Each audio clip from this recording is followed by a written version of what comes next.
नमस्कार, DD news पर आप दो टूक देख रहे हैं। मैं हूं अशोक श्रीवास्तव। तो पहले चरण की चुनाव जो है, पहले चरण का पोलिंग जो है, उसके दिन अब नजदीक आ रहे हैं। सिर्फ 3 दिन बाद पहले चरण की पोलिंग जो है इस देश में होगी। 100 से ज्यादा लोकसभा सीटें हैं और जाहिर सी बात है, जब इतना बड़ा चुनाव सर पर हो तो माहौल तो गरमाना बड़ा स्वाभाविक है। और आज प्रधानमंत्री नरेंद्र मोदी के इंटरव्यू के साथ माहौल कुछ और गरमा गया है। आज प्रधानमंत्री नरेंद्र मोदी ने यूं तो तमाम मुद्दों पर, जिन मुद्दों पर विपक्ष सवाल उठा रहा था, ऐसे तमाम मुद्दों पर प्रधानमंत्री नरेंद्र मोदी ने आज विस्तार से जवाब भी दिए और विपक्ष पर पलटवार भी किए। इलेक्टोरल बॉन्ड का मुद्दा हो, भ्रष्टाचार का मुद्दा हो, या फिर क्या विजन लेकर प्रधानमंत्री नरेंद्र मोदी चल रहे हैं, उन तमाम चीजों पर आज उन्होंने विस्तार से सिलसिलेवार तरीके से अपनी बात रखी। लेकिन इस सबके बीच एक जगह उन्होंने कांग्रेस पर गहरे सवाल भी उठाए, कांग्रेस की नीति पर गहरे सवाल भी उठाए। और वो सवाल अपनी जगह इसलिए वैलिड हैं क्योंकि प्रधानमंत्री नरेंद्र मोदी ने जो सवाल उठाए, उन्हीं सवालों से परेशान होकर कांग्रेस के कई दिग्गज नेताओं ने हाल फिलहाल पार्टी से किनारा कर लिया है। प्रधानमंत्री नरेंद्र मोदी ने आज कांग्रेस के इतिहास की याद दिलाते हुए यह सवाल किए कि आखिर आज कांग्रेस के सामने ऐसी कौन सी मजबूरी है कि वो सनातन के अपमान पर खामोश रहती है। प्रधानमंत्री नरेंद्र मोदी ने याद दिलाया कि ये वही कांग्रेस है जिनकी सर्वे सर्वा, जिनकी जो बड़ी नेता हैं पूर्व प्रधानमंत्री इंदिरा गांधी, वो अक्सर रुद्राक्ष की माला डालकर जो है वो दिखाई देती है। आप गूगल पर जाएंगे, सर्च करेंगे तो इंदिरा गांधी की ऐसी बहुत सी तस्वीरें आपको मिलेंगी। लेकिन प्रधानमंत्री नरेंद्र मोदी ने पूछा कि आखिर आज ऐसी क्या मजबूरी है कि सनातन के अपमान पर कांग्रेस खामोश रहती है। यह सवाल इस कंटेक्स्ट में था, आप अच्छी तरह से जानते हैं, डीएमके जो कांग्रेस की सहयोगी है, वो पिछले कुछ समय से लगातार सनातन को लेकर इस तरह के बयान, अपमानजनक बयान देती रही है। हालांकि कांग्रेस के कुछ नेताओं ने भी ऐसा किया है, लेकिन सवाल आज उन्होंने कांग्रेस से पूछे कि डीएमके जैसी पार्टी जब सनातन का अपमान करती है तो आखिर कांग्रेस की क्या मजबूरी है कि वो खामोश रहती है। मामला राम मंदिर का भी उठा और प्रधानमंत्री नरेंद्र मोदी ने कहा कि आखिर राम मंदिर के लिए जब निमंत्रण गया था तो उसको ठुकराने का क्या औचित्य था। तो सवाल आज यही है कि क्या कांग्रेस बदल गई है या कांग्रेस की ऐसी क्या मजबूरी है जिसके कारण कांग्रेस दरअसल सनातन के अपमान पर खामोश रहती है। उसके सहयोगी एक के बाद एक सनातन पर वार करते हैं, लेकिन कांग्रेस खामोश रहती है। क्या कांग्रेस बदल गई है या कांग्रेस की कोई मजबूरी है? आज इस पर चर्चा करेंगे। इससे पहले आगे बढ़ें, इस पूरे मसले पर प्रधानमंत्री नरेंद्र मोदी को भी सुनाता हूं। और जबकि प्रधानमंत्री नरेंद्र मोदी ने मुद्दा उठाया तो इससे पहले राहुल गांधी ने भी प्रधानमंत्री के पूजा पाठ पर सवाल उठाए, खासकर जब प्रधानमंत्री नरेंद्र मोदी द्वारकाधीश गए थे और उन्होंने द्वारकाधीश में समुद्र के तट पर जाकर, समुद्र की तलहटी में जाकर वहां पूजा की थी। राहुल गांधी ने उस पर सवाल उठाए तो साथ साथ मल्लिकार्जुन खड़गे ने भी प्रधानमंत्री के पूजा पाठ को लेकर कुछ सवाल उठाए थे। जरा इन सवालों को सुनिए, प्रधानमंत्री के जवाब सुनिए और उसके बाद आज की चर्चा, आज की डिबेट को आगे बढ़ाएंगे।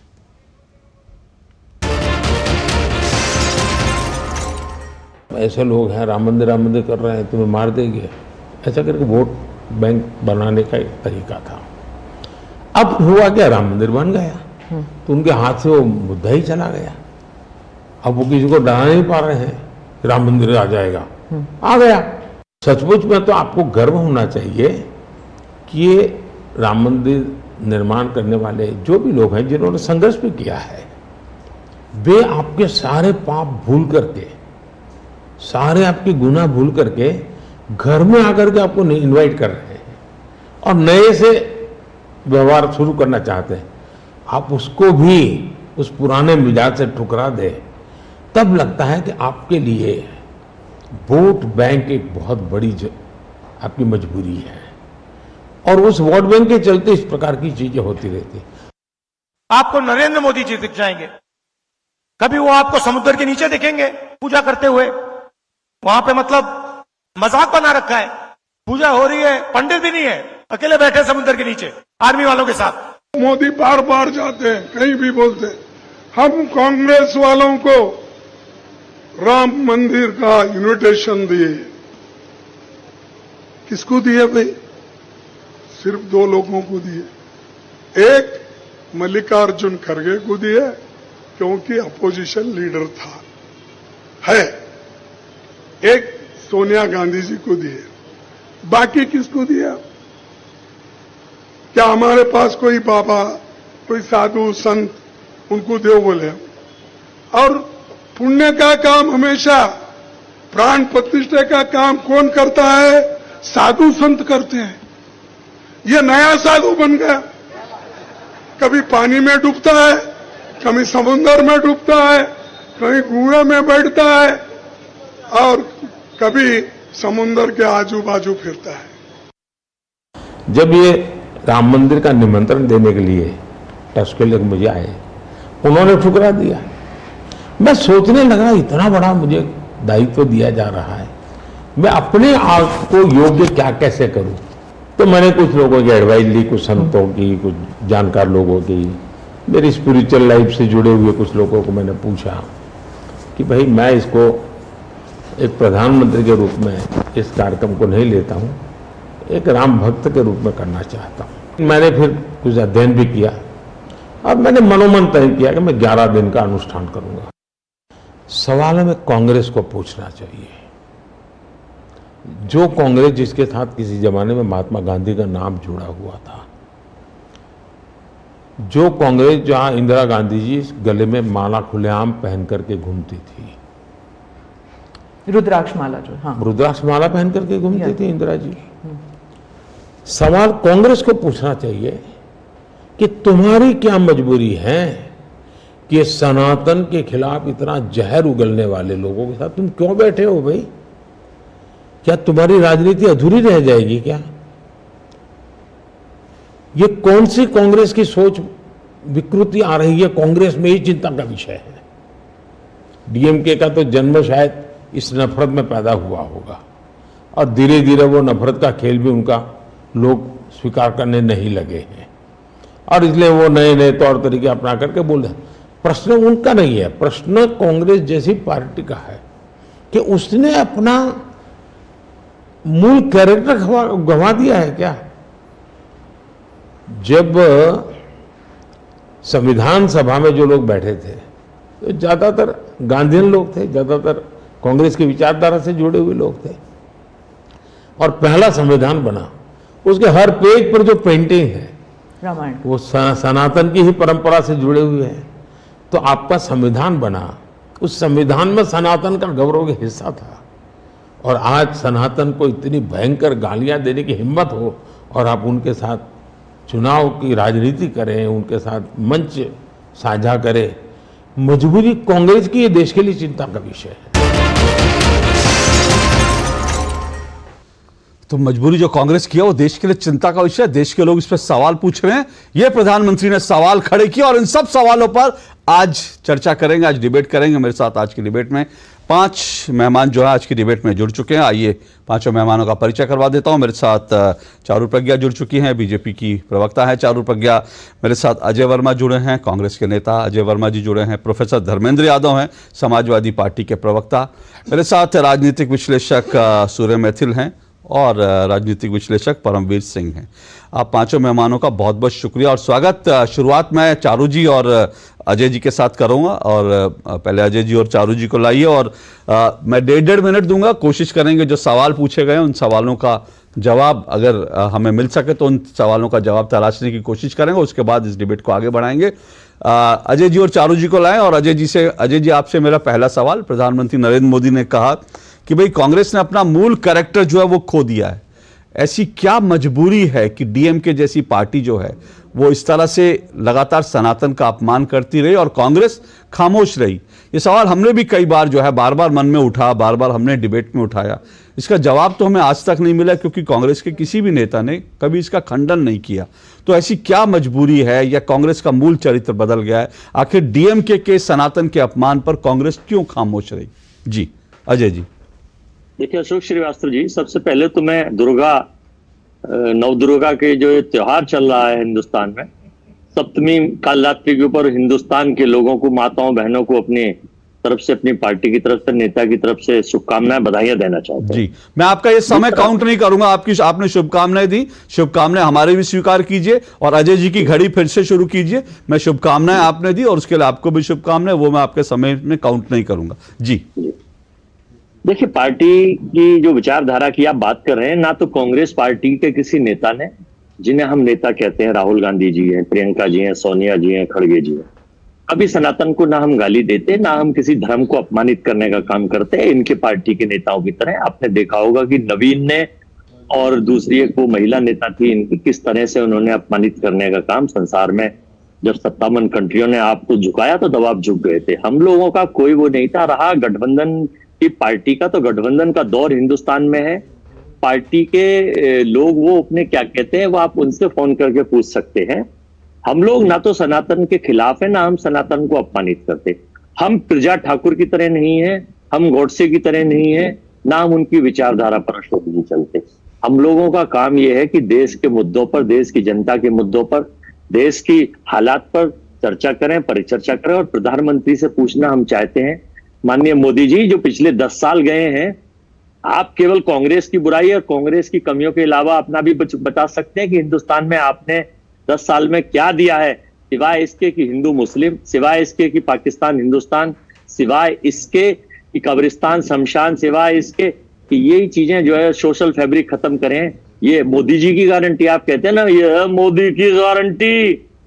भाजपा सरकार में देखिए पार्टी तो खत्म ही हो गई, बीजेपी खत्म कर दी मोदी जी ने, केवल मोदी जी रह गए। अब वो पार्टी का नाम बदल के जैसे मोदी पार्टी कर देना चाहिए भारतीय जनता पार्टी।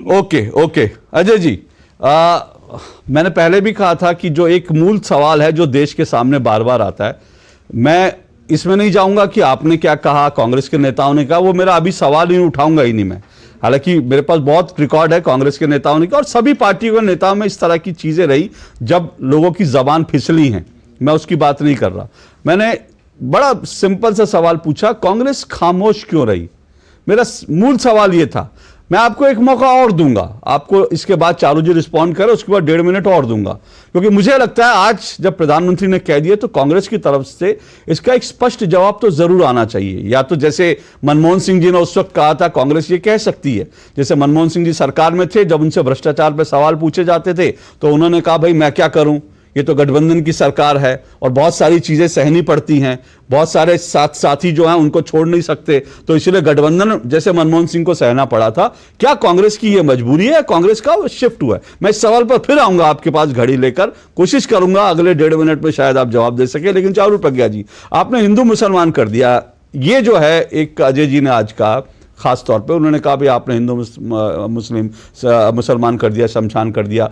दरअसल जो है सोशल फैब्रिक को वो कह रहे हैं कि देश के सोशल फैब्रिक को आप लोग नुकसान पहुंचाने की कोशिश कर रहे हैं। ये उनका जवाब था डीएमके के सनातन के पर अपमानजनक बयानों पर। अशोक जी, सच्चाई ये है कि कांग्रेस पार्टी की कुछ तो मजबूरी रही होगी कि वो इंदिरा गांधी जी के समय से आज इस समय पर आ गए हैं कि सनातन का नाम लेने से घबराते हैं, कतराते हैं। ये वो पार्टी है जिन्होंने केवल भगवान श्री राम को नहीं नकारा, अब ये भगवान श्री कृष्ण को भी नकारने पर उतर गए हैं।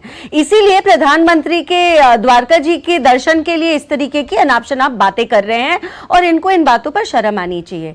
डीएमके ने कॉन्फ्रेंस करी, एक कॉन्फ्रेंस जिसका नाम था इरेडिकेट सनातन। इसका मतलब यह है सनातन को खत्म कर दीजिए, सिरे से खत्म कर दीजिए। इस कॉन्फ्रेंस में सनातन धर्म को बीमारियों के नाम तक से बुलाया गया, यह हद हो गई थी। लेकिन कांग्रेस के नेताओं ने क्या इसके खिलाफ बोला? नहीं, कांग्रेस के नेताओं ने साथ दिया, चाहे वो कार्ति चिदंबरम हो या फिर वो प्रियंका खड़गे हो, साथ दिया उस बयान का जो स्टालिन जूनियर ने दिया, जिससे हम सबकी आस्था को ठेस पहुंची। ना केवल ये, जब भारत जोड़ो यात्रा पार्ट 1 हुई थी तो एक पास्टर ने जब राहुल गांधी के सामने मां शक्ति का अपमान किया था, राहुल गांधी ने सुना और इस अपमान को उन्होंने अपने मुंह से फिर दोहराया भारत जोड़ो यात्रा 2 के दौरान। और यही केवल नहीं, आज तक भी चाहे वो राम मंदिर की बात हो, चाहे वो इस देश को बांटने की बात हो, किसी भी तरीके की, जिस तरीके की ये राजनीति प्रैक्टिस करना चाहते हैं, अपीजमेंट की राजनीति, तुष्टीकरण की राजनीति, उसकी बात हो, ये अपने उसी एजेंडा पर सेट रहते हैं। और अगर इसके लिए कोई प्रूफ चाहिए तो केवल इनका मैनिफेस्टो, घोषणा पत्र उठाकर पढ़ लीजिए। हर बात ये करते हैं अल्पसंख्यक लोगों के लिए, तो बाकी देश का क्या होगा? बजट बढ़ाने की बात करते हैं ये अशोक जी। ओके, मैं आपके पास आता हूं, अगले 1.5 मिनट दूंगा। अभी भी मेरे पास अजय जी, आप थोड़ा सा अपना कैमरा ठीक कर लीजिए, क्योंकि जो है अभी तो मैंने सवाल अभी शुरू नहीं किए, लेकिन आपके कैमरे अभी से जो है डगमगाने लगे हैं। लेकिन चारू जी, सवाल आपसे भी जो था सीधा, आपने ठीक है, आपने सनातन पर जो डीएमके का इतिहास था वो याद दिलाया, इसमें कोई दो राय नहीं। डीएमके ने एक नहीं कई बार कहा था इरेडिकेट सनातन का, डीएमके की तरफ से बाकायदा आयोजन किया गया था। एक बार नहीं, बार बार कहा था। सनातन को डेंगू कहा था, मलेरिया कहा था, सनातन को एड्स कहा था। ऐसे तमाम जो अपमानजनक चीजें हुई थी। और मूल सवाल वही है, इन सब चीजों पर आप कम से कम रिएक्ट तो करते। कांग्रेस ने इसका खंडन तक नहीं किया। और मैं बार बार ये याद दिलाता हूं, मैं बार बार अशोक जी माफी चाहती हूं, समर्थन किया, मैं यही कहना चाह रही थी। और राहुल गांधी जी का बयान है, वो किसी भी किस्म के हिंदुत्व में विश्वास ही नहीं रखते। ओके, आपने जो कहा वो प्रियंक खड़गे का बयान और बाकी लोगों का बयान है। लेकिन मैं एक बात सिर्फ कहना चाहता हूं, वो ये कि ये जो तमाम बयान हुए, इन बयानों से पहले मैं बार बार अपने कार्यक्रम में याद दिलाता हूं, और मुझे आज तक उसका जवाब नहीं मिला, और इंडी गठबंधन की तरफ से उसका जवाब नहीं दिया गया। मैं बार बार याद दिलाता हूं, पोनमुडी जो शिक्षा मंत्री हैं डीएमके के तमिलनाडु में, उन्होंने इंडी गठबंधन का जब गठन हुआ था तब उनका सितंबर का बयान है जो तमाम अखबारों में छपा था। पोनमुडी ने कहा था ये जो इंडी गठबंधन है, अलायंस है, इसका जो गठन है वो सनातन को खत्म करने के लिए हुआ है। ये उनका ऑफिशियल ऑन रिकॉर्ड उनका बयान था जो सब जगह छपा। लेकिन इंडी गठबंधन की तरफ से आज तक किसी ने यह भी खंडन नहीं किया कि भाई पोनमुडी का बयान जो है वो इंडी गठबंधन की लाइन नहीं है और वो गलत कह रहे हैं, ये भी किसी को। लेकिन चलिए अजय वर्मा जी, 1.5 मिनट और आपके, उसके बाद चारू जी से आपने जो इस बार सवाल उठाया वो आपसे चारू जी से पूछूंगा कि क्या बीजेपी सोशल फैब्रिक खराब कर रही है इस तरह की बात करके। लेकिन आपसे सीधा से मेरा सवाल एक बार फिर, भाई इन सब चीजों का खंडन क्यों नहीं हुआ, इन सब चीजों का प्रतिवाद क्यों नहीं हुआ, क्यों नहीं कहा गया कि इस तरह के बयान नहीं देने चाहिए, हम सनातन के साथ खड़े हैं, इस तरह की चीजों को लेकर के क्यों कांग्रेस की ओर से रिस्पॉन्ड नहीं किया? अजय जी एक बार फिर आपसे सवाल है। 1 सेकंड में बता रहा हूं आपको। जी मेरी आवाज आ रही है? जी आ रही, बोलिए। देखिए, मैंने आपको अभी थोड़ी देर पहले भी बताया कि कांग्रेस पार्टी का गठबंधन में हम लोगों का गठबंधन है। लोगों की विचारधारा अगर किसी की क्या है, हमारी जो आइडियोलॉजी है वो बिल्कुल स्पष्ट है। हमारी जो रणनीति है, कांग्रेस पार्टी की जो लड़ाई है बिल्कुल स्पष्ट है। हमारे साथ 26, 27, 28 गठबंधन है। और गठबंधन में कौन आदमी क्या कह रहा है, उनके नेता से अगर स्टॉलिन साहब से आप पूछेंगे तो स्टॉलिन साहब इसके बारे में बेहतर बता सकते हैं। हम इस तरह की चीजों के बिल्कुल खिलाफ रहते हैं और हम लोग बिल्कुल सनातन का आदर करते हैं। हम लोग ऐसी कोई भी चीज नहीं हो सकती जिसकी वजह से किसी के धर्म को आघात पहुंचे। हम नुपुर शर्मा नहीं है कि किस तरह से एक भारत का संविधान सबको अपनी तरह से फ्रीडम ऑफ वॉइस और फ्रीडम ऑफ वर्शिप करने का आवाज देता है, लेकिन किस तरह से अपमानित करने का काम डी राजा करते हैं, सरेआम गाली बकते हैं। इनके तो संवैधानिक पद पर बैठे हुए विधायक हैं, इनकी एक एमपी है प्रजा ठाकुर, उनके बयान सुन लीजिए। इनके तो मैं कितने लोगों के नाम इनके गिनाऊं जिसकी वजह से करते हैं। कांग्रेस पार्टी के कभी नेता ने ना ऐसा कुछ किया, ना हम ऐसा करने के पक्ष में है। और अभी मैं मोदी साहब को सुन रहा था, भाई राम जो है हिंदुस्तान के कण-कण में मौजूद हैं। वो टीवी पर एक केवल एजेंडा चलाकर कभी कहते हैं मित्रों पहला वोट पुलवामा के नाम, पहले सेना को पॉलिटिसाइज करते हैं, अब राम मंदिर के नाम। भाई राम मंदिर सुप्रीम कोर्ट के ऑर्डर से बना है, सबकी आस्था राम में, भगवान कण कण में मौजूद है सबके, हम भी रोज पूजा करते हैं। हम भी रोज ओके। रहते हैं, वही सांस लेते हैं, ये लेकिन हमने ओके, पॉलिटिसाइज नहीं करते। ठीक है, ठीक है, ये लोग ठीक है, ये लोग ठीक है, केवल पॉलिटिसाइज ठीक है। राम मंदिर अजय जी सुप्रीम कोर्ट के आदेश से बना, इसमें कोई दो राय नहीं। लेकिन यह भी नहीं भूलना चाहिए, उसी सुप्रीम कोर्ट में कांग्रेस के नेता, कांग्रेस के वकील जाकर ये कहते थे कि राम मंदिर का निर्माण अभी नहीं होना चाहिए, चुनाव है, उसको रोकने की लगातार कोशिश करते। इसलिए मैं कह रहा हूं राम मंदिर पर देखिए कांग्रेस का हिस्ट्री जो है मुझे बताने की जरूरत नहीं, आज आप कह रहे हैं, लेकिन खुद कांग्रेस के नेता जो लोग आज कांग्रेस छोड़ कर जा रहे हैं, उन्होंने एक बार नहीं बार बार कहा है कि कांग्रेस में सनातन को लेकर के जब अपमान होते थे तो हमें खराब लगता था, हम अपने शीर्ष नेतृत्व को कहते थे इस तरह का नहीं करिए, लेकिन नहीं होता था।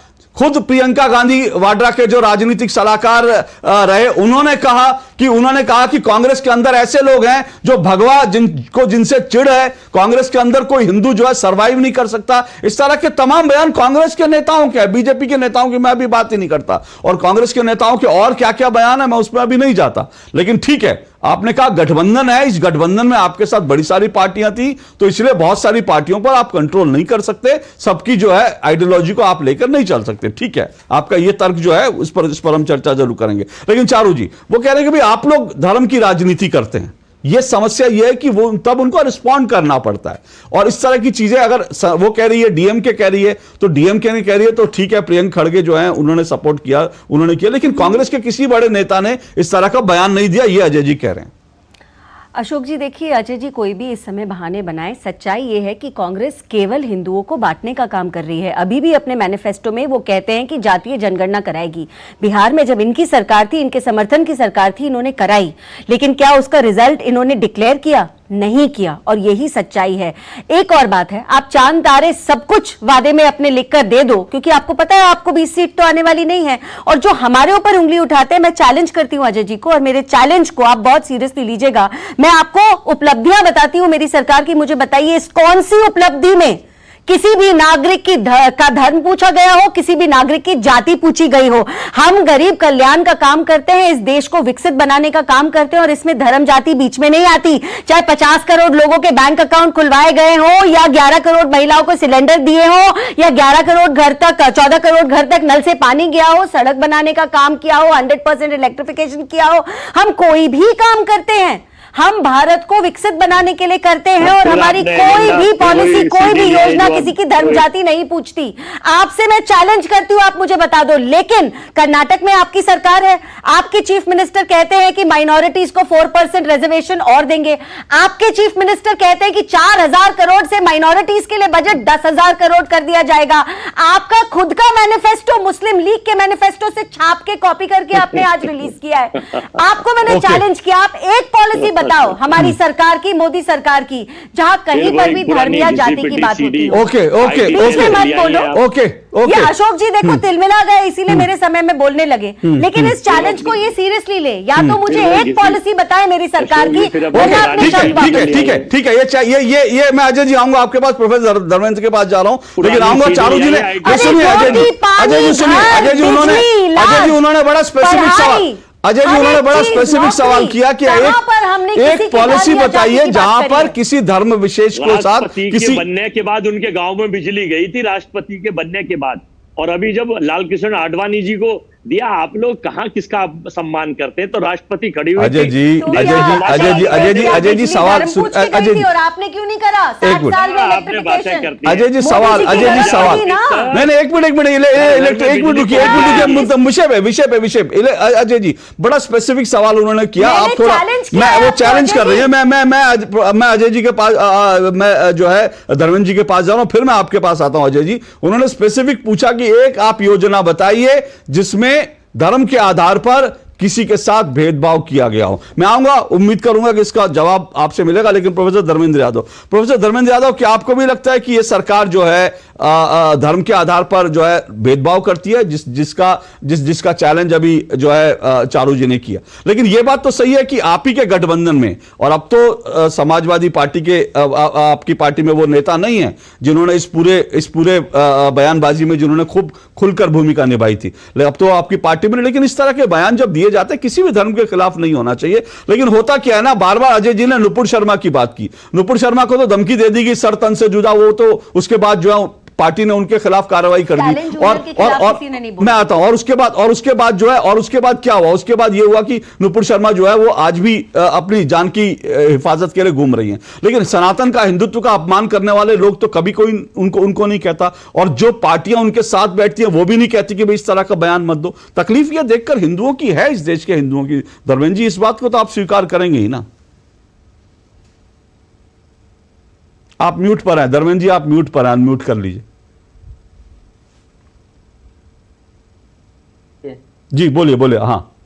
हाँ धर्मेंद्र जी अशोक जी, बोलिए। जहां तक नूपुर शर्मा जी का सवाल है, आपने खुद ही बोला कि अपने जान की हिफाजत कर रही हैं, तो मुझे लगता है कि इस देश के कानून से उनको कोई उम्मीद नहीं है कि उनकी हिफाजत हो पाएगी। तो आपने सही बात बोली है। दूसरी बात, जो मोदी जी बहुत सातिराना तरीके से अपनी कमियों को छुपाने का प्रयास करते हैं, और मैं बिल्कुल ये उम्मीद नहीं करता कि आप जैसे संजीदा पत्रकार उसमें उलझेंगे। अब मैं बयान की आप बात कर रहे हैं, तो मेरा बार बार आपसे निवेदन ये होता है कि अगर बयानों को देखें, दोनों आंखें खोलकर देखने की आवश्यकता है।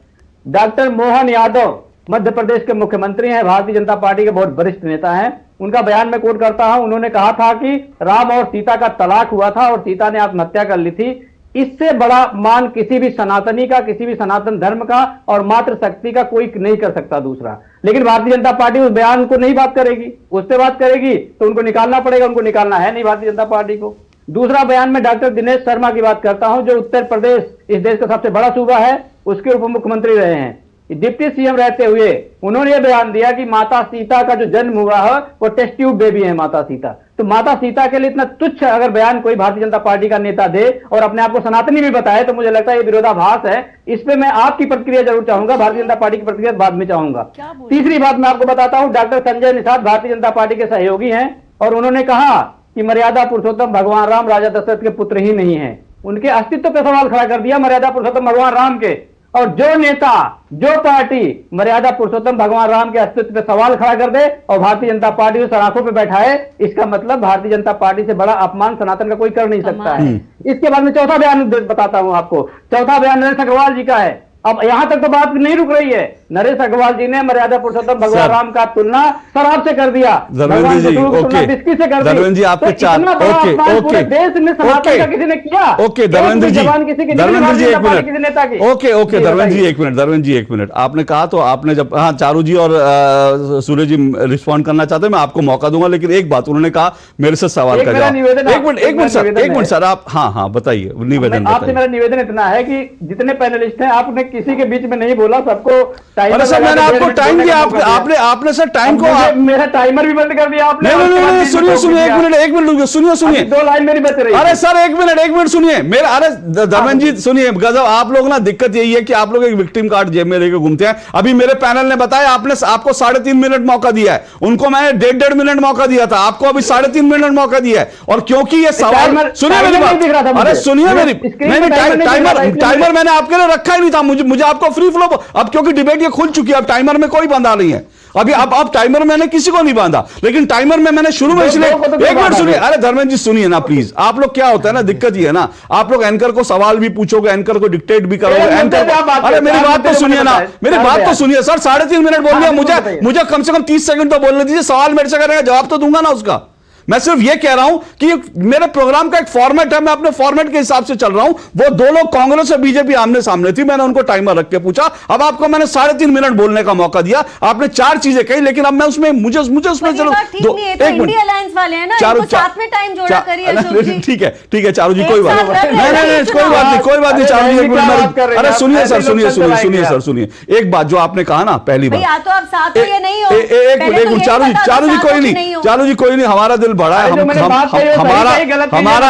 दिल बड़ा है, और हमें हमारा दिल बड़ा है। ये भले इंडिया अलायंस में हमें पता है कि ये सब अलग अलग धुरी पर है, सब अलग अलग है, अंदर से एक नहीं है, इसलिए हम सबको अलग अलग मौका देते हैं, क्योंकि सबकी विचारधाराएं भी अलग अलग है। कोई हिंदुत्व को गाली देता है, कोई कुछ कहता है कि हमारा हिंदुत्व से कोई मतलब नहीं, इसलिए मुझे मालूम है सब अलग अलग है, इसलिए सबको अलग अलग टाइम मिलेगा। लेकिन धर्मेंद्र जी, आपने जो मेरे से सवाल पूछा उसका मैं रिस्पॉन्ड कर दूं। आपने जो सवाल पूछा ना, ये तमाम जो बयान बता रहे हैं ना, ये सब बयान सुनकर हमें तकलीफ होती है। मैं छोड़ दीजिए, मैं आज एक एंकर की तरह, मेरा भी अपना एक धर्म है, मैं भी जो है एक किसी को मानता हूं, खराब लगता है हमें, लेकिन होता पता है क्या है। मैं एक चीज के लिए, बीजेपी के कुछ नेताओं ने ऐसे बयान दिए, लेकिन बीजेपी के नेता जब एक बयान देते हैं ना, तो उसके बाद दूसरा बयान नहीं आता, दूसरा बयान नहीं आता किसी का, हिम्मत नहीं होती, क्योंकि बीजेपी उसको निर्देश देती है या क्या करती है, बीजेपी का इंटरनल मामला है, लेकिन दूसरा बयान नहीं आता। लेकिन होता क्या है ना, इंडिया अलायंस के नेताओं के एक के बाद एक बयान आते हैं। और आपने अभी नरेश जी की बात की, नरेश अग्रवाल ने बयान जो दिया, किस पार्टी में थे वो, अब ये बता दीजिए और वहां से शुरू। कौन सी पार्टी में थे नरेश अग्रवाल जब उन्होंने बयान दिया? अरे सर, जब बयान दिया किस पार्टी में थे? धर्मेंद्र जी नहीं, धर्मेंद्र जी जब बयान दिया किस पार्टी में थे? नहीं, अभी किस पार्टी में? अरे किस पार्टी में उन्होंने बयान दिया? अभी किस पार्टी में उन्होंने बयान दिया? अभी किस पार्टी के नेता के तौर पर उन्होंने बयान दिया? अभी किस पार्टी के नेता के तौर पे बयान दिया? किस पार्टी के नेता के तौर पे बयान दिया?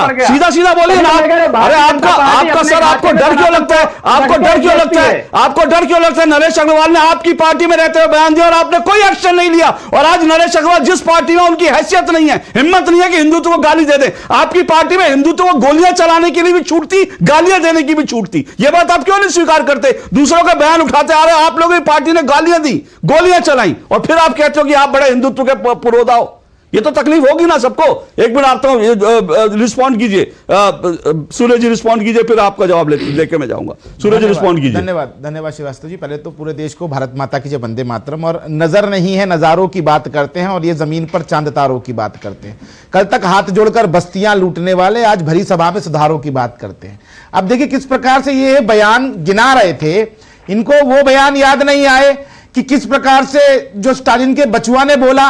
और चलिए, अभी कांग्रेस के प्रवक्ता जब वो कह रहे थे कि भैया हम ना औरों का कोई ठेका नहीं लेके रखते, हम अपनी बात करते हैं, तो मैं आपको बता दूं कि स्टालिन के बयान के बाद केसी वेणुगोपाल ने एक पीसी की थी, उसमें यह कहा था कि भैया स्वतंत्रता सबको है बोलने की, हम किसी की स्वतंत्रता पे कोई भी कंट्रोल नहीं करेंगे।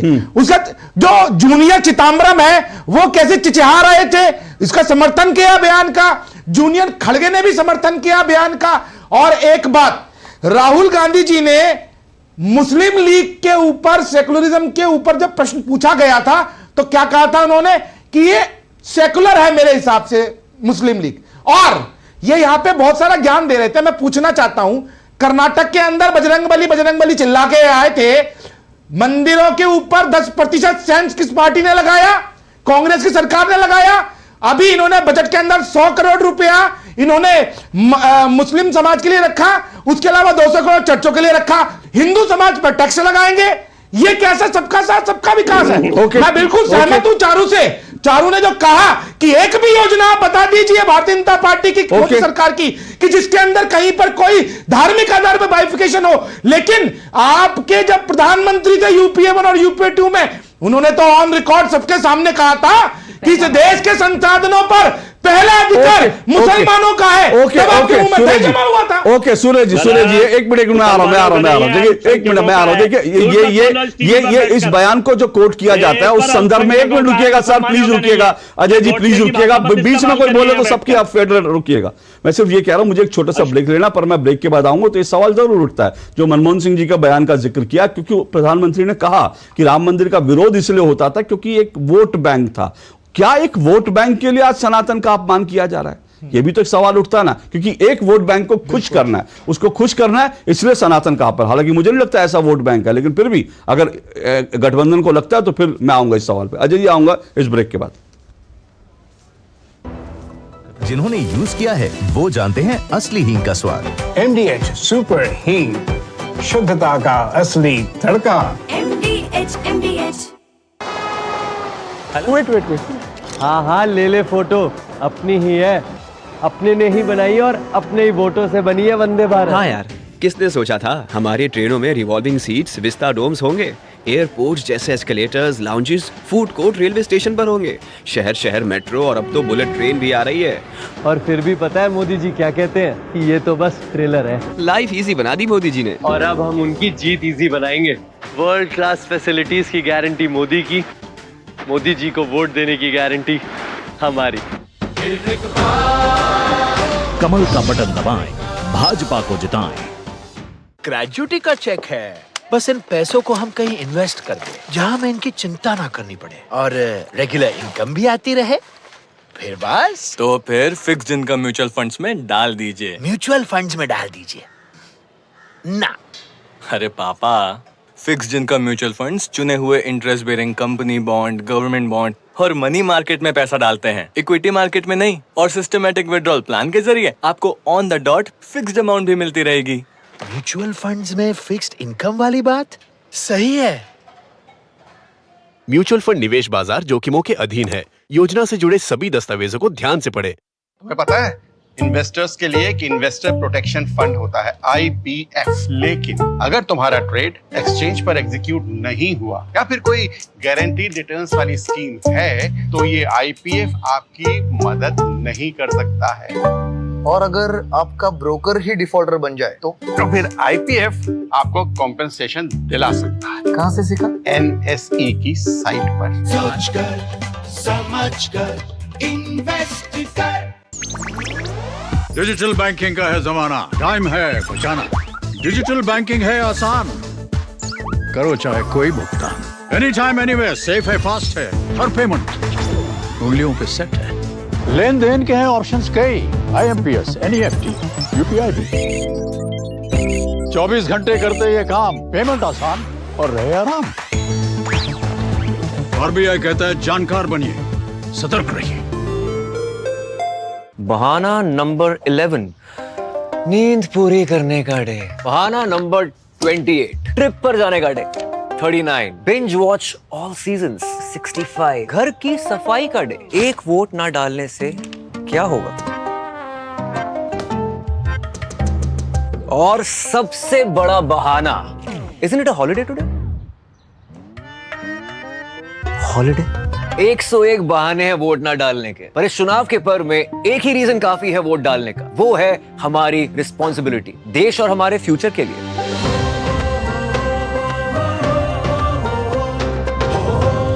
तो चलो सब मिलकर मनाते हैं इस चुनाव के पर्व को गर्व के साथ। अब छोलिया हो या लोबिया, सफेद चने या काले चने, सब कुछ मजेदार बने। आज हमारी किसान सम्मान निधि सीधे हमारे बैंक खाते में आती है। अब हमारा हक कोई नहीं मार सकता। नहीं तो पहले फसल बिचौलिए कौड़ियों के भाव ले जाते थे, लेकिन अब बीज से बाजार तक साथ खड़े हैं मोदी जी। बड़ा फसल बीमा, किसान credit card, soil health card, सबसे ज्यादा फसलों पर MSP, हर खेत को पानी, नैनो यूरिया, अब ड्रोन की भी तैयारी। लेकिन फिर भी मोदी जी कहते हैं ये तो बस ट्रेलर है। किसान कल्याण की गारंटी मोदी जी की, और उन्हें जिताना ये है हमारी भी गारंटी।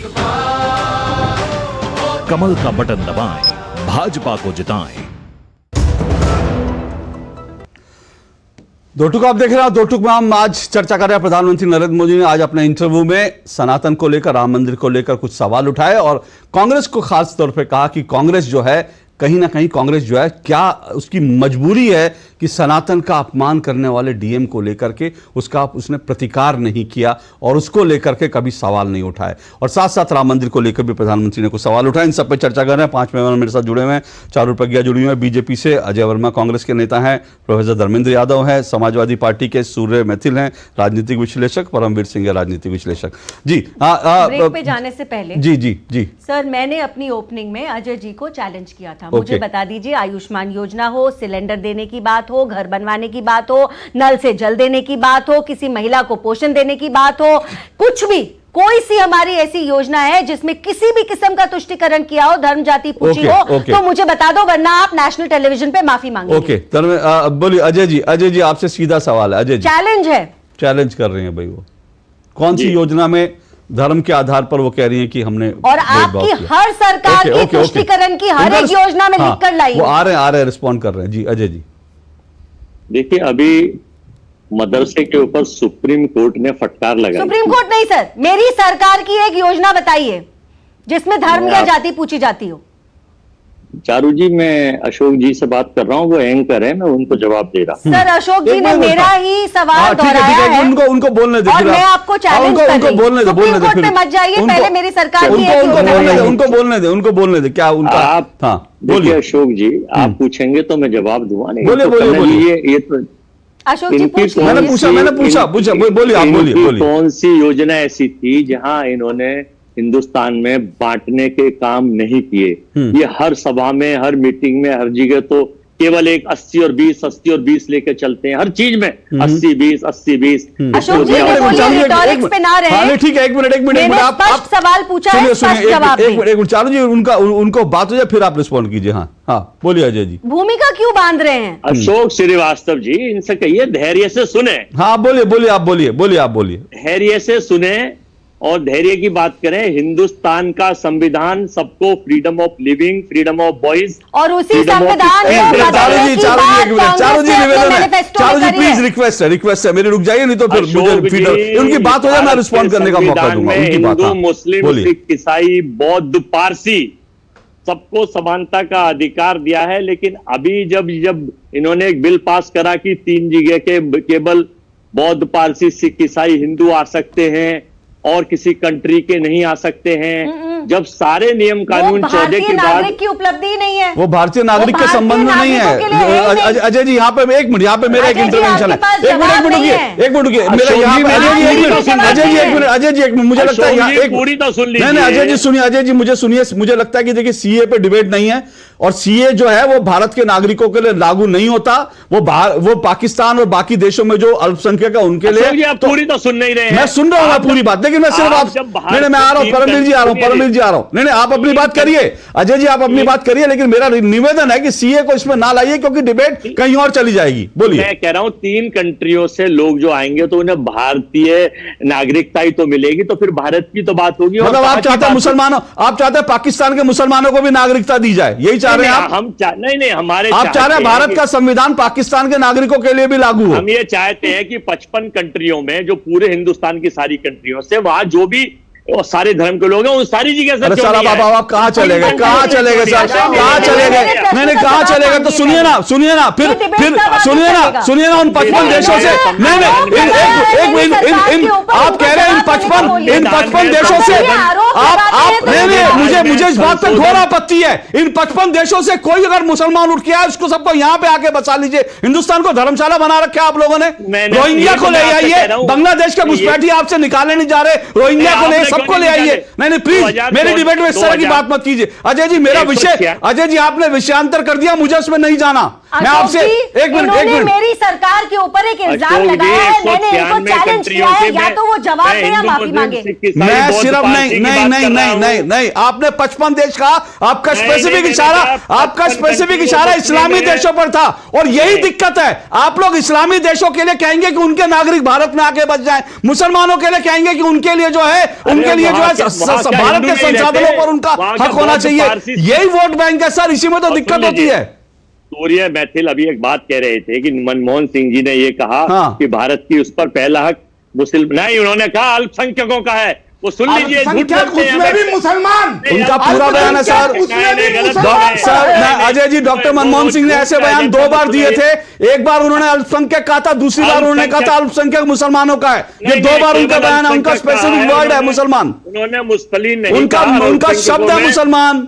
अल्पसंख्यकों में सर आप बयान सुन लीजिए। मैं आपको बता रहा हूं उनका बयान। अब उस पर 50 बार फैक्ट चेक कर चुका हूं। मुस्लिम, सिख, ईसाई, बौद्ध, पारसी हमसे अपने बयान वापस ले। उनके पास शायद गिनाने के लिए नहीं होगा। परमवीर जी रिस्पॉन्ड कीजिए। परमवीर जी रिस्पॉन्ड करना चाहते हैं। परमवीर जी रिस्पॉन्ड कीजिए। ये डिबेट आपको क्या लग रहा है कि ये जो डिबेट बीच चुनाव ये हो रही है, क्या आपको लगता है ये अनावश्यक डिबेट है? क्योंकि मेरे पे भी सवाल उठा कि मैं इन सवालों में उलझ जाता हूं, लेकिन मैं ये कहता हूं ये सवाल इंपॉर्टेंट है देश के लिए, मुझे तो लगता है। जी परमवीर सिंह। क्योंकि मुझे लगता है उलझ तो अपने सवालों में कांग्रेस पार्टी गई है। देखिए गांधी जी का दर्शन था रघुपति राघव राजा राम। आज उन्हीं राम के बारे में हम विषय बात करते हैं और कांग्रेस के अनाप शनाप हमें देखने को मिल जाते हैं बयान। कांग्रेस पार्टी का बयान, मुझे भी चुनावी नारे हैं, चुनावी सीजन चल रहा है। इंदिरा जी का नारा था कि ना जात पर ना पात पर मोहर लगेगी हाथ पर। वही कांग्रेस आज हमसे कहती है कि जाति जनगणना करा लीजिए और लगातार बात की जा रही है। देखिए कांग्रेस पार्टी में हुआ क्या है कि एक विचारधारा की कमी आ गई है। मुझे लगता है एक वॉइड बन गया है। तो जो कम्युनिस्ट एजेंडा था, स्पेसिफिकली कम्युनिस्ट एजेंडा था, उसी को उठाया जा रहा है। अगर उससे लगता क्या है कि एक घड़े की जो वोटें हैं, मतलब अपना वर्चस्व, अपना अस्तित्व बचाए रखने के लिए कि इतनी सीटें तो आ जाए कि हमारा अस्तित्व बचा रहे, तो इसीलिए डीएमके के साथ देना पड़ रहा है। नहीं तो मुझे याद है तमिलनाडु से के कामराज जी भी आते थे, कांग्रेस पार्टी के कितने बड़े नेता थे। कांग्रेस पार्टी के बाद बेसिकली लिए अपने बंदे खड़े करने के लिए ही नहीं है कि सीट झगड़ा रहता है इंडी गठबंधन में कि हमें सीट चाहिए, लेकिन उस सीट पे लड़ेगा कौन और किस मुद्दे पर लड़ेगा। तो मुद्दा तो बनाने के लिए ऐसे विवादों में पड़ा जाता है। ओके, देखिए एक बड़ी गलती नहीं, देखिए ऐसा है कि जब नेता बयान देते हैं तो वो मुद्दा बनता है, उस पर चर्चा होती है, और जब इस तरह की चीजें आती हैं, धर्मेंद्र जी सवाल है कि जब बयान इस तरह के आ चुके हैं तो चुनाव में तो ये जाहिर सी बात है मामला उठना ही था और उठ ही रहा है। उसमें क्या उसमें हम पत्रकार भी क्या करेंगे और कोई भी क्या करेगा। अशोक जी, मैंने भारतीय जनता पार्टी के 4 नेताओं के बयान के बारे में जिक्र किया। तीन नेताओं के एक आपका नेता था सर, एक समाजवादी पार्टी के नेता थे। नहीं है, मतलब बीजेपी में आ गया तो उसको आपने मोदी वासी बॉर्डर नहीं, बीजेपी में आने के बाद उसने बयान देने की हिम्मत नहीं हुई, आपने कार्रवाई नहीं की। आपने जब समाजवादी आपने तो स्वामी प्रसाद मौर्य पे कार्रवाई नहीं की, बल्कि जब स्वामी प्रसाद मौर्य ने रामचरितमानस जलाया तब आपने उनको जो है प्रमोशन दे दिया। ये तो किसी पार्टी में मैंने नहीं देखा कि हिंदुओं को गाली देने वाले को, गोली चलाने वाले को प्रमोशन मिले। ये सिर्फ समाजवादी पार्टी का। लेकिन मैं ये पूछ रहा हूं, क्या इन मुद्दों पर आज डिबेट आपको लगता है कि इंपॉर्टेंट है? अब अशोक जी, फिर मैं कहूंगा कि आप संजीदा पत्रकार हैं, जिनको आप गोली चलाने की बात कर रहे हैं, उनको इस देश की सरकार ने, भारत सरकार ने और भारतीय जनता पार्टी के सबसे बड़े नेता ने देश का दूसरा सर्वोच्च नागरिक सम्मान देने का काम किया है। तो आप लोग चीजों को अलग तरीके से मत देखिए। अच्छा। या तो आप बताइए कि आपकी कोई पर्सनल खुंदक है, या बताइए भारतीय जनता पार्टी के सबसे बड़े नेता मोदी जी हैं, उन्होंने गलत फैसला लिया, या आप बताइए कि भारत सरकार गलत फैसले लेती है, गोली चलाने वाले को देश का सर्वोच्च नागरिक सम्मान देती है। आप ये बताइए, आप इसे सहमत होइए। आप डबल स्टैंडर्ड नहीं रख सकते हैं। दूसरी बात, जो सनातन का ढोल पीट रही भारतीय जनता पार्टी, आप मुझे बता दीजिए, गौमांस निर्यात में भारत नंबर 1 हो गया। कौन ऐसा सर प्लीज एक मिनट ये दिक्कत सुनिए सर। आप प्रोफेसर एक मिनट रुकिए प्रोफेसर साहब आप पढ़े लिखे आदमी हैं, काऊ और बफेलो में फर्क करना सीखे। प्रोफेसर साहब आप पढ़े लिखे आदमी हैं, बोलिए। अशोक जी, परेशानी यही है कि ना इनको गधे में और घोड़े में फर्क करना नहीं आता। एक गधे को लगातार ये पूरा विपक्ष मिलकर घोड़ा बनाने के चक्कर में है और उसके कारण ये लगातार दुलतियां खा रहे हैं। वही हाल अभी यहाँ पर समाजवादी पार्टी के प्रवक्ता कर रहे हैं। इन्होंने जिस एक्सपोर्ट की बात कर रहे हैं, उस एक्सपोर्ट में ना तो इनको ये पता ही गौमांस क्या होता है और इनको ये नहीं पता कि मुझे पता है यहाँ पर बैठकर ये पूरे देश, मुझे अफसोस इस बात का है, मुझे अफसोस इस बात का है, एक प्रोफेसर है आप, एक मिनट रुकिए, एक प्रोफेसर है आप, पढ़े लिखे व्यक्ति हैं। पढ़े लिखे व्यक्ति को गाय में और बोफेलो में, काऊ में और बोफेलो में फर्क आना चाहिए। अगर नहीं है तो मुझे लगता है प्रोफेसर साहब आप अपने किसी स्टूडेंट से पढ़ लेंगे, आपको आपका स्टूडेंट बता देगा। आप तो प्रोफेसर हो, आपका स्टूडेंट बता देगा। जो बात एक 5वीं का बच्चा जानता है वो एक प्रोफेसर साहब को नहीं पता। मतलब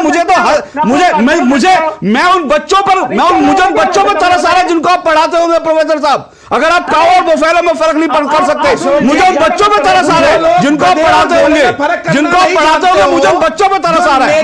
काऊ और बोफेलो को फर्क नहीं पता। रुकिए, मैं एक और ब्रेक ले रहा हूं। रुकिए, मुझे एक और ब्रेक लेना, लेकिन मुझे सच में प्रोफेसर साहब उन बच्चों पे तरस आ रहा है जिनको आप पढ़ाते होंगे, क्योंकि काऊ और बोफेलो में फर्क पड़ता है। कम से कम वो फर्क सीख कर आइए। मेरी डिबेट में इस तरह के जो है कम से कम अज्ञानता का प्रदर्शन ना करें, क्योंकि लोग मुझ पर सवाल उठाते हैं कि आप ऐसे अज्ञानियों को बुलाते हैं। प्लीज ऐसा मत कीजिए। मैं ब्रेक के बाद आता हूं। आज दही बड़ा खाने का मन है। वाह क्या स्वाद! असली स्वाद तो MDH दही बड़ा रायता मसाले से ही आता है। तब घर में अगर कोई बीमार पड़ जाए ना तो इलाज के लिए घर बिक जाता था, पीढ़ियां कर्ज में डूब जाती थी। और आज तो अस्पताल के खर्चे की फिक्र नहीं सताती। और याद है जब 60 साल में सिर्फ 7 एम्स बने थे, वहीं 10 साल में 16 नए बन गए। और फिर भी मोदी जी कहते हैं ये तो बस ट्रेलर है। करोड़ों लोगों को 5 लाख तक का मुफ्त इलाज मिला है। ये है मोदी की गारंटी। तो फिर हमने भी सोच लिया, फिर एक बार मोदी सरकार। और ये है हमारी भी guarantee.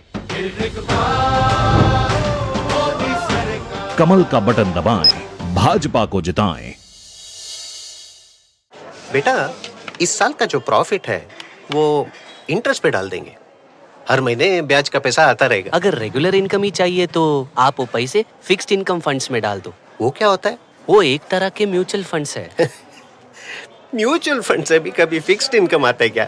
Fixed income mutual funds चुने हुए ब्याज देने वाली कंपनी बॉन्ड्स, गवर्नमेंट बॉन्ड्स और मनी मार्केट में इन्वेस्ट करते हैं, इक्विटी मार्केट में नहीं। सिस्टमैटिक विथड्रॉल प्लान से आपको on the dot fixed amount भी आता रहेगा। म्यूचुअल फंड में फिक्स्ड इनकम वाली बात सही है। म्यूचुअल फंड निवेश बाजार जोखिमों के अधीन है। योजना से जुड़े सभी दस्तावेजों को ध्यान से पढ़ें। आपकी सुरक्षा है हमारे लिए बहुमूल्य, इसलिए जब भी लें एलपीजी सिलेंडर जरूर कराएं प्री डिलीवरी जांच। आपकी सुरक्षा को और बेहतर सुनिश्चित करने के लिए हर घर में हो रही है रसोई गैस उपकरणों की सुरक्षा जांच। अगर सुरक्षा होस खराब हो तो तुरंत बदलवाएं। आपातकालीन स्थिति में कॉल करें 1906। स्वच्छ ईंधन का वादा, सुरक्षित रसोई का इरादा। Payment fail. लेकिन पैसे तो कट गए। गई मेरी मेहनत की कमाई। हो जाएगी भरपाई, चिंता मत कर मेरे भाई। अगर डिजिटल ट्रांजैक्शन फेल हो जाए और अकाउंट से पैसे कट जाएं, तो बैंक समय से पैसे लौटा देगा, वरना कॉम्पनसेशन का है प्रावधान। नहीं तो आरबीआई के ओम्बुड्समैन को शिकायत करें आप। Your bill. मेरी फीस। आरबीआई कहता है जानकार बनिए, सतर्क रहिए।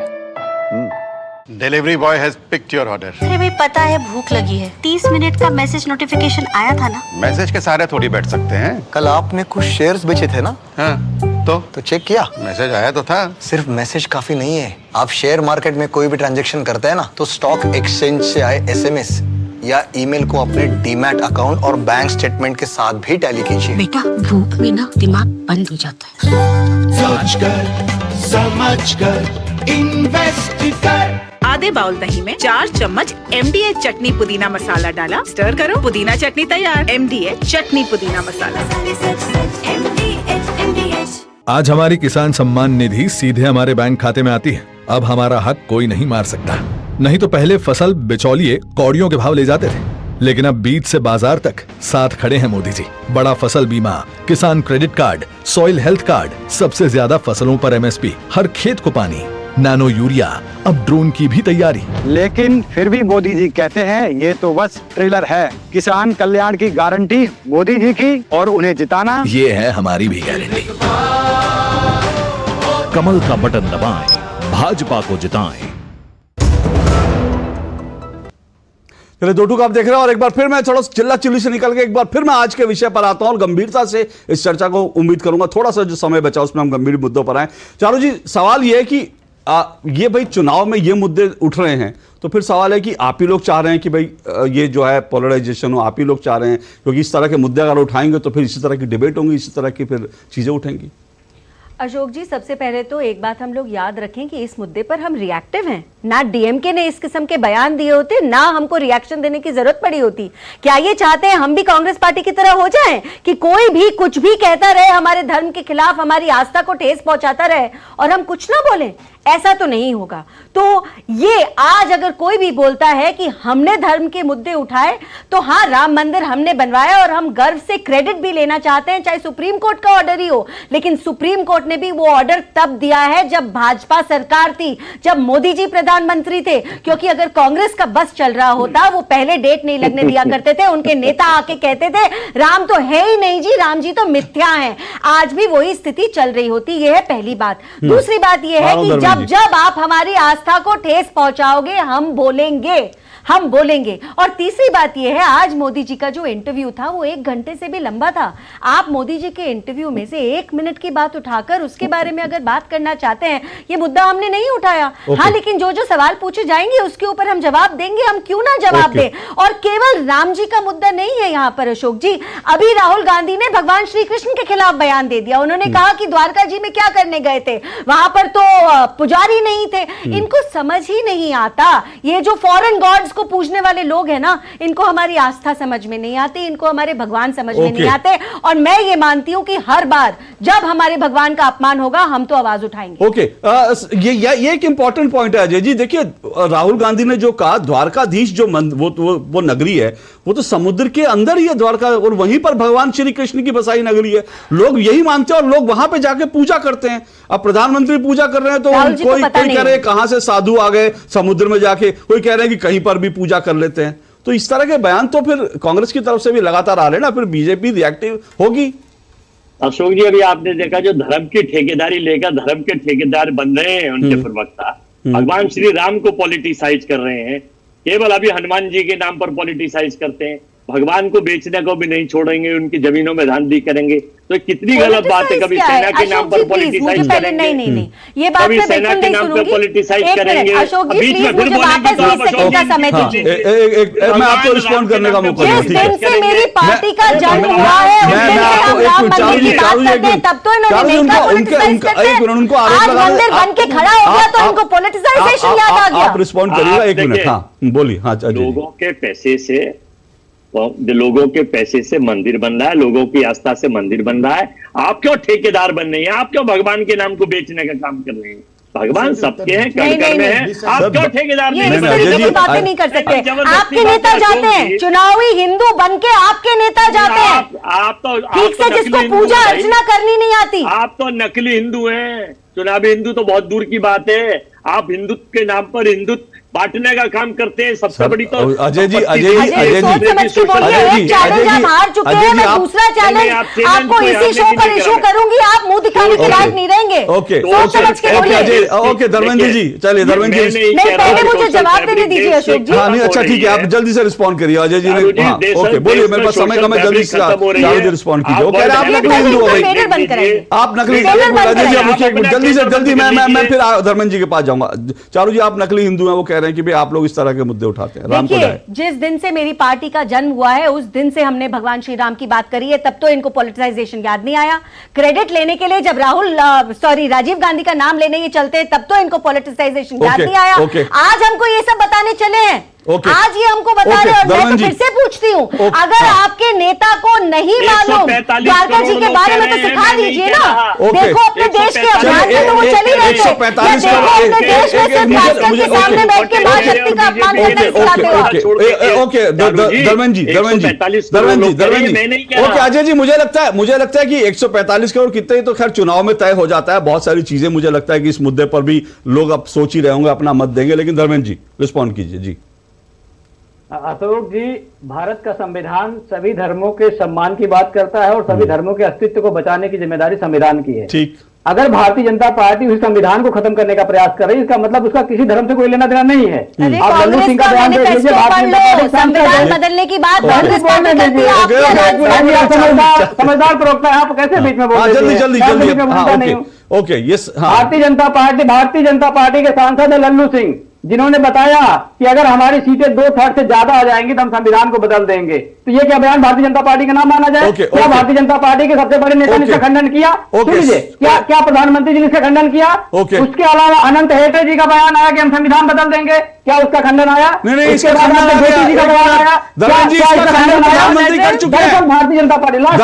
धर्मेंद्र जी एक मिनट, धर्मेंद्र जी इसका खंडन प्रधानमंत्री ने किया है। प्रधानमंत्री ने कहा मैं क्या, अगर बाबा साहब भीमराव अम्बेडकर आ जाए वो भी संविधान नहीं बदल सकते। वो खंडन कर चुके हैं सर, आराम से वो खर्च लड़िए मत। मैं लड़ नहीं रहा सर, जानकारी दे रहा हूँ सर, जानकारी दे रहा हूँ। मेरे पास समय कम है, मुझे 2 मेहमानों की अंतिम प्रतिक्रिया लेनी है। 10 सेकंड की बात और है, जल्दी बोलिए। हाँ बोलिए। भारतीय जनता पार्टी सनातन के सहारे संविधान को खत्म करना चाहती है। ये भारतीय जनता पार्टी का एकमात्र एजेंडा है। ओके सूर्य मैथिल जी जल्दी से धर्म के उठाया करें, पहले देखा करें और फिर दिखाया करें। ओके आज यहाँ बैठकर ये ज्ञान वाली बातें कर रहे हैं, फीडर नीचे कर दीजिए। सरकार जब जिनको मैं बोलूंगा बोलने दे, सिर्फ फीडर नीचे। हम सबको याद है किस प्रकार से हिंदुओं का चुन चुन के नरसंहार किया गया था, और जो दंगाई थे उनको लखनऊ में बुला के हवाई जहाज से गले में मालाएं डाली गई थी। जब इनकी सरकार थी तब उस समय में हिंदू इलाकों में बिजली काट देते थे, मुस्लिम इलाकों में भरपूर बिजली देते थे। जब अजान होती थी तो मंदिरों की घंटियां पुलिस पकड़ खड़ी होती थी। इन्हीं के जो नेता आजम खान, वो क्या कहते थे, तनखैया, उनकी भैंस ढूंढने के लिए पुलिस लगी रहती थी। ये सारी चीजें याद कर लीजिए आप प्रोफेसर साहब। यहाँ बैठकर 900 चूहे खा के और बिल्ली कीजिए। ओके परमवीर जी, आखिरी 30 सेकंड। संविधान बदलने का आरोप लगा रहे कि बीजेपी संविधान बदलने की प्लानिंग कर रही है। परमवीर जी देखिए, अशोक जी अपनी क्रेडिबिलिटी खराब करते हैं इस तरीके से। सीपीआई ने तो अपने घोषणा पत्र में कहा है कि अगर वो सत्ता में आएंगे तो भारत के न्यूक्लियर वेपन्स को खत्म कर देंगे। तो जनता क्यों विश्वास करेगी ऐसी बात के ऊपर? और देखिए, बयान जब भी आता है, प्रधानमंत्री मोदी तो खुद मना कर चुके हैं कि कहीं ऐसी कोई बात व्यवस्था नहीं है। तो अगर कोई नेता फ्रिंज एलिमेंट में कहूंगा कोई बोलता भी है तो सीरियसली लेने वाली बात बिल्कुल भी नहीं है उस चीज को, कि देश का प्रधानमंत्री एक बात को बयान दे रहा है, ओके, उसको क्रेडिबिलिटी लेंगे या कोई पार्टी का नेता। ओके, चलिए मेरे पास समय खत्म हो चुका है, लेकिन यह बात ठीक है, प्रधानमंत्री नरेंद्र मोदी ने संविधान बदलने की जो बात आई थी उस पर साफ कहा था कि मैं क्या, अगर बाबा साहब भीमराव अंबेडकर भी आ जाएंगे तो भारत का संविधान नहीं बदल सकते हैं। लेकिन ये जो मुद्दे हैं तमाम, इस पर मुझे लगता है कि विपक्ष की तरफ से एक सिचुएशन स्पष्ट होनी चाहिए, क्योंकि अगर नहीं स्पष्ट होगी तो फिर बीजेपी बार बार इन मुद्दों को उठाएगी। चलिए, बहुत बहुत शुक्रिया, आज समय इतना ही है। बहुत बहुत शुक्रिया मेरे सभी मेहमानों का। दो टूक में आज इतना ही। आपसे फिर मुलाकात होगी, इजाजत दीजिए, नमस्कार।